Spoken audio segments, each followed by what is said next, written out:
Michael Flum is the Chief Executive Officer, President of CreditRiskMonitor.com Incorporated.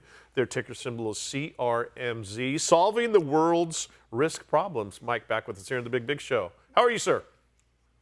I'm great. Thanks for having me back, guys. Hey, so you heard my intro, and I'm sure this is nothing new to you, but it's interesting how they're predicting that what it really tells us is that you're at the tip of the spear here ahead of everybody else, because this is not just an efficiency issue for safety for the company's financial statements and bottom line. It's going to affect all of us because you got to be double sure that you're going to get paid, and the people that you're advancing credit to are going to pay you. They're talking about COVID-type problems that were not for companies like yours. Talk about that a little bit. Yeah, I mean, quite honestly, we're kind of in like a totally unprecedented scenario. To your point, Sully, I think the part that a lot of people miss is like what happens on the operational side for supply chain and logistics, obviously then has like large ramifications downstream. A lot of people only think about supply chain as basically the businesses that are upstream of your value add process, right? Yeah. When in actuality, it's really the full spectrum all the way down to your customers, the full cash conversion cycle. Yeah. You can't get goods and services, you can't sell them, and if you can't collect on that, then you can't pay those vendors. In our case, I think we have kind of a conundrum of a bunch of actually signals that are all kind of coalescing around the same time, which is we have a lot of like weird macroeconomic concerns around actual whether or not the economy is as strong as everybody thinks it is. Obviously, the market seem to say that, but a lot of the financial statement don't, outside of some of the banks and tech and et cetera. So that sends a lot of recessionary signals, which impacts more of the credit side initially. Right. But when you get into these logistics issues, the biggest one that I'm talking about right now is nobody can get insurance. Yeah, right. So no, it's true. Right. You're a boat right now, you're kind of stuck. Wait, why? First of all, let me get to this, and actually this will help answer your question. You guys have successfully predicted 128 of 133 public companies going bankrupt before they went bankrupt by 3 months. I mean, so that type of actuarial, which is really what it is, assessment, falls right into the insurance question. Insurance actuaries are predicting life expectancies, disasters are going to hit. These guys were great, but now they're not. It's just whatever you want. I mean, they can. The idea here is, can we predict a speed bump or a disaster before it happens? So the issue with insurance that's why the issue is that if you are not financially sound or if you're too risky, you're not going to get insurance. And that's a double-edged sword, right, Mike? Yeah, I mean, and right now it's even more specific on the shipping side of things too, right? If you can't get Lloyd's to basically underwrite, the transport on the boat, you're kind of stuck. And who wants to do that, when there's rockets potentially flying in the Straits of Hormuz?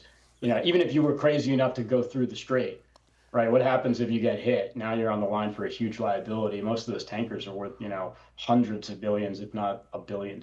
Well, think about this too. If you didn't believe that we were in a global economy, you have to look at exactly what you just said. I mean, we are being affected by everything that we have nothing to do with sometimes. Now, of course, we have a lot to do with this happening, but the long story short is that's why companies like yours are pretty important. Now, so talk about Supply Chain Monitor for the folks who haven't heard about you before.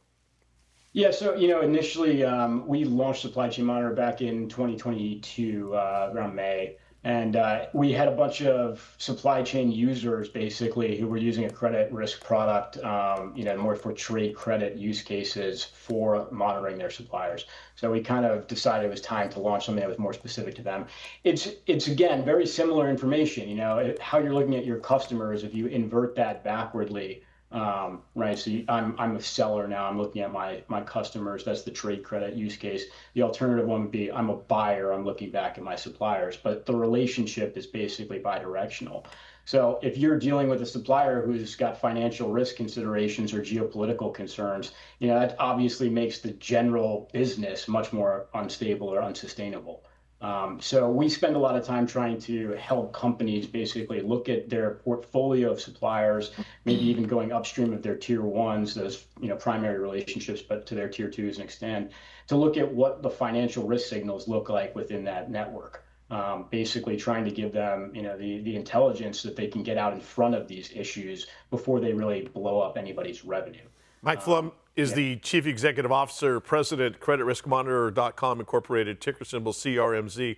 Mike, does your phone ring a lot more when the proverbial S is hitting the fan. You mentioned the Strait of Hormuz, obviously front and center with a lot of people in the world today. How does that work for you business-wise? Yeah, I mean it's definitely ringing more than it does when things are in good time, right? And that's, I think, been the interesting thing for us. While everybody's been celebrating the last 15 years or so as a major bull run, if you're selling risk intelligence during that period of time, in some ways it's actually been a little bit of a bear market for us. So from that standpoint, it's interesting. Although I don't wish this upon anybody, because I think it's going to have dramatic impacts on quality of life, cost of living, things like that. It seems hard to me to see that inflation is not going to go up. But dealing with clients and trying to deal with their point of sale issues right now, yeah, definitely a lot. Hey, so with what's gone on internationally, obviously this takes a little bit of time from you guys, because you have to shift in terms of adding another metric or variable to you guys' assessment of what's going to happen. How do you guys focus on that, and how does that change you guys for the rest of the year? Is that sort of good news for you guys in terms of how much more liability companies are going to be on you, or is it just another line item expense? I think it's a good question, and so I'd love to give you a straight answer on it. I don't really know. I don't want to tell you that it's going to be accretive to us or potentially eroding. I think from our perspective, it clearly sets the stage for there to be needs for more intelligence. What you do with it and how you respond with it is going to be differentiated between who the holder is. From our perspective, we're excited because I think it's certainly more demand. But at the same time, if things go really, really bad and you get into something that's much more of a almost deflationary concern later on, those have ramifications that can actually impact our business, whether or not we're, doing the right thing, right? You watch that and just unravels in front of you because everybody's going out of business en masse. So I hope that doesn't happen. I don't mean to be alarmist. I don't think that's necessarily where we are. But, there's a lot of really bad interconnectedness within these markets because we've spent the last 70 years essentially creating a global, complex network of supply chain. Love it. He's a busy, busy man. Michael Flum, Chief Executive Officer, President, CreditRiskMonitor.com Incorporated, ticker symbol CRMZ.